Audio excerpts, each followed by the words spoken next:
बिस्मिल्लाहिर्रहमानिर्रहीम अस्सलाम वालेकुम। Today we are going to discuss about importance of meiosis. ठीक है, प्रीवियस लेक्चर में हमने मियोसिस को डिटेल में डिस्कस कर लिया था। आज हमने इसकी इंपॉर्टेंस को देखना है, उसकी सिग्निफिकेंस को देखना है कि आया मियोसिस की क्या इंपॉर्टेंस है। तो सबसे पहले इंपॉर्टेंस आ जाती है मेंटेनेंस ऑफ क्रोमोसोम नंबर, कि हमने क्या करना है, क्रोमोसोम के नंबर को मेंटेन करना है जनरेशन टू जनरेशन। क्योंकि हमने बात की थी हमारे पास क्या होते हैं मियोसिस कौन से सेल्स में, मतलब डिप्लॉइड सेल्स में होती है। और डिप्लॉइड सेल्स वो होते हैं जिसमें कंप्लीट सेट ऑफ होता है क्रोमोसोम का। ठीक है, तो 2n डिप्लॉइड सेल को हम 2n से शो करते हैं। तो फिर इससे क्या बनेंगे, हमारे पास 4 हैप्लॉइड सेल बनेंगे। ठीक है, 4 कौन से बने सेल, हैप्लॉइड सेल। और हैप्लॉइड सेल को हम डिनोट करते हैं n से। ठीक है, तो अब क्या होगा कि अगर फॉर एग्जांपल मैं कहती हूँ अब ये गेमीट बन के हमारे पास, अब ये एक मदर का गेमीट आएगा और एक फादर का गेमीट आएगा, तो हमारे पास जो नया इंडिविजुअल बनेगा वो क्या बनेगा, वो 2n बनेगा। उस पर डिप्लॉइड कंप्लीट सेट होगा नंबर क्रोमोसोम नंबर का। ठीक है, तो क्रोमोसोम नंबर्स में कितने होंगे, 46 होंगे। ह्यूमन सेल की बात करें तो इस वजह से हम कहते हैं कि मियोसिस में क्या होता है कि हम क्रोमोसोम नंबर को मेंटेन करते हैं जनरेशन टू जनरेशन। अगर वो क्या होता है 2n और 2n होता है, अगर ये आपस में फर्टिलाइज कर जाएंगे गैमीट्स, तो क्या होगा, जो नया हमारे पास सेट बनेगा उसमें 4n होंगे, मीन के उसमें जो है वो, तो उसमें क्या होता है 4n बन जाता है। और 4 में क्या होता है, वो एबनॉर्मल इंडिविजुअल बन जाती है। और उसमें जो क्रोमोसोम नंबर होते हैं वो कितने होते हैं, वो 92 होते हैं ऑलमोस्ट। तो नेक्स्ट इंपॉर्टेंस आ जाती है जेनेटिक वेरिएशन। जेनेटिक वेरिएशन में क्या होता है कि हमने बात की थी कि क्रॉसिंग ओवर होती है। क्रॉसिंग ओवर में क्या होता है, वो अपने जेनेटिक सेगमेंट्स को एक्सचेंज करते हैं। मीन के रेड ब्लैक वाले के पास रेड की जीन आ जाएगी और रेड वाले के पास ब्लैक वाली जीन आ जाएगी। तो इस तरह क्या होती है, नए रिकम्बिनेंट्स बनेंगे तो वेरिएशन आएगी। तो इस वजह से हम कहते हैं कि जेनेटिक वेरिएशन आई, क्योंकि जीन्स क्या हुई, वो शफल हुई। तो इसी इंपॉर्टेंस आ जाती है कंपिटेंट जीनोटाइप।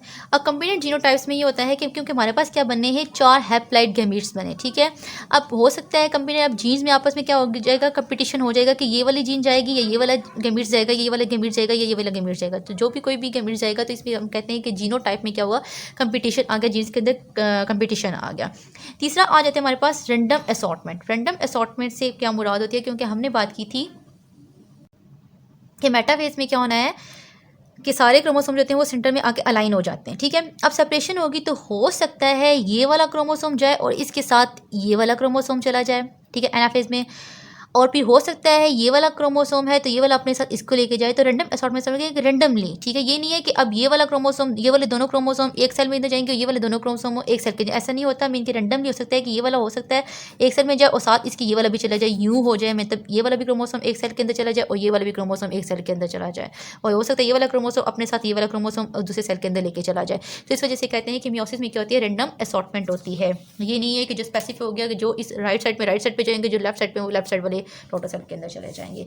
तो होप सो आपको इंपॉर्टेंस है वो मियोसिस की समझ आ गई होंगी। इस तरह किसी चीज़ के फ़ायदे होते हैं, इसी तरह के कुछ नुकसान भी होते हैं। अब हमने डिस्कस करना है मियोटिक एरर। ठीक है, अब एरर कैसे आएगा मियोसिस में। तो सबसे पहले जो पहला एरर आएगा वो कौन सा है, जो मोस्टली हम डिस्कस करते हैं वो है नॉन डिसजंक्शन।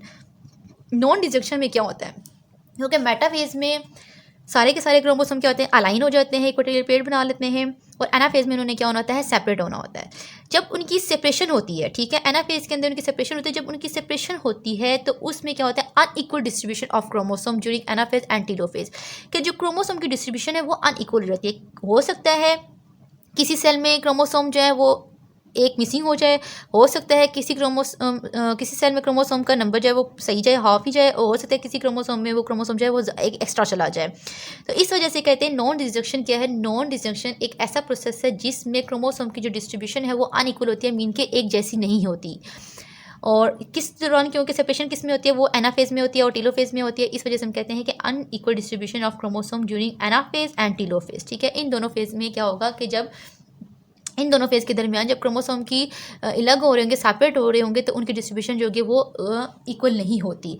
फॉर एग्जांपल आपके पास मियोसिस में क्या होता है, हमने बात की थी 4 हैप्लॉइड सेल्स बनते हैं। तो हैप्लॉइड सेल में फॉर एग्जांपल हम कहते हैं कि हो सकता है इसमें यहाँ से स्पिंडल फाइबर, जब क्योंकि वो स्पिंडल फाइबर पुल हो रहे थे अपोजिट पोल की तरफ, तो हो सकता है यहाँ से स्पिंडल फाइबर ये वाला टूट जाए, हो सकता है यहाँ से स्पिंडल फाइबर ये वाला टूट जाए, तो ये वाला इसकी तरफ आ जाए, ये वाला इसकी तरफ आ जाए। तो इस वजह से हम कहते हैं कि किसी सेल में हो सकता है कि एक नंबर कम हो गया हो क्रोमोसोम का, हो सकता है किसी सेल में जो है वो 2 सेल के में फॉर एग्जांपल मतलब हाफ नंबर चला गया हो, और हो सकता है किसी सेल में जो है वो एक एक्स्ट्रा क्रोमोसोम चला गया हो।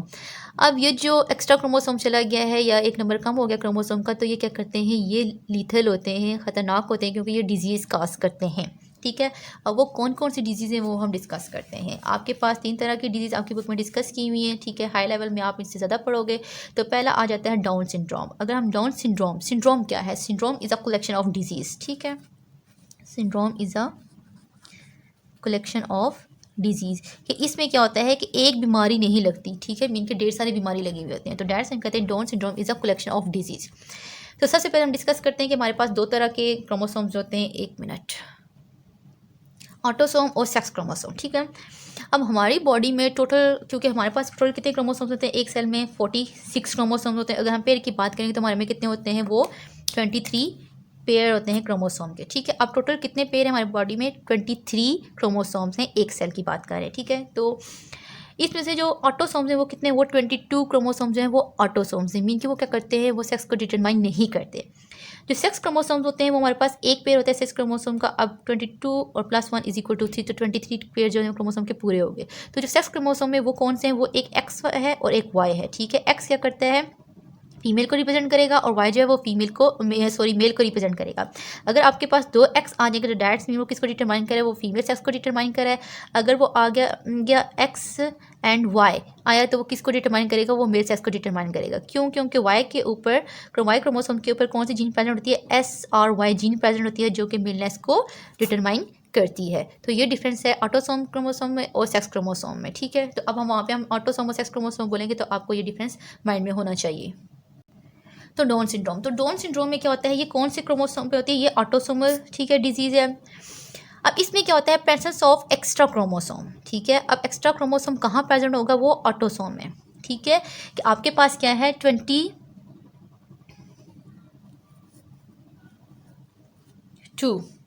वहाँ पे एक आ जाएगा एक्स्ट्रा क्रोमोसोम। तो इसमें कितने होंगे? टोटल 23 ऑटोसोम होंगे, ठीक है। और प्लस आप करोगे एक सेक्स क्रोमोसोम मिलाओगे तो टोटल कितने होंगे? वो 24 हो गए, ठीक है, जो कि क्या होगा? एबनॉर्मल केस है। तो presence of extra chromosome mean के इसमें क्या होगा कि ऑटोसोम में एक क्रोमोसोम एक्स्ट्रा प्रेजेंट हो जाएगा।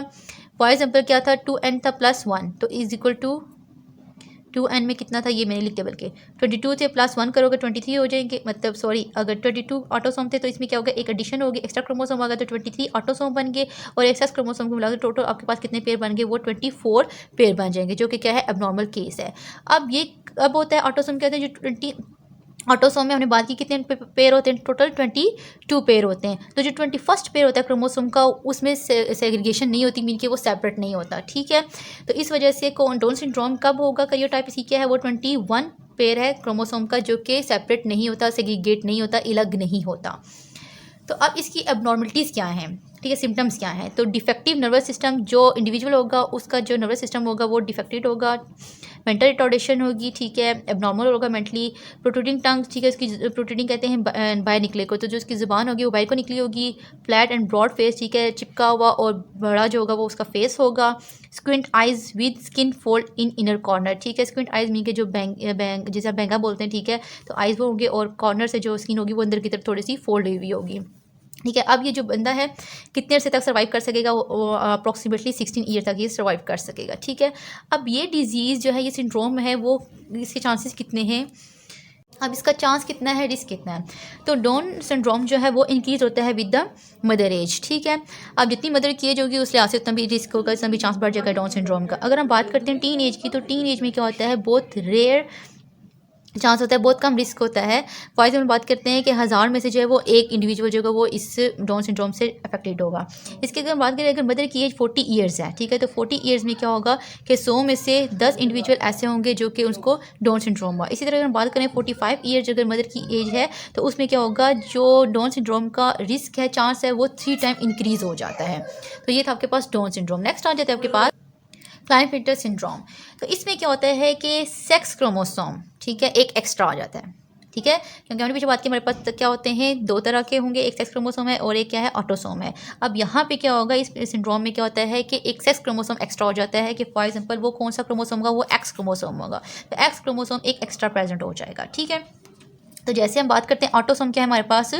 टोटल कितने पेयर होते हैं? वो 22, और 22 का को डबल करोगे तो कितने हो जाएंगे? 44 हो जाएंगे, ठीक है। तो ऑटोसोम हमारे पास टोटल कितने? वो 24 सॉरी 44 हैं। अब 44 है तो यहाँ पे क्या होगा, एक सेक्स क्रोमोसोम है तो एक सेक्स क्रोमोसोम ने क्या कहा था, एक एक्स होता है और एक वाई होता है। तो यहाँ पे क्या होगा, जो एक्स क्रोमोसोम है वो एक एक्स्ट्रा आ जाएगा। तो टोटल क्रोमोसोम कितने हो जाएंगे, वो 47 हो जाएंगे। ठीक है, क्योंकि ऑटोसोम हमारे पास कितने हैं, 44 हैं, और 44, 45, 46 और एक एक्स्ट्रा हमारे पास एक्स क्रोमोसोम हो गया। तो इसको हमने क्या कहा, ये क्या होंगे, 47 क्रोमोसोम्स होंगे। ठीक है,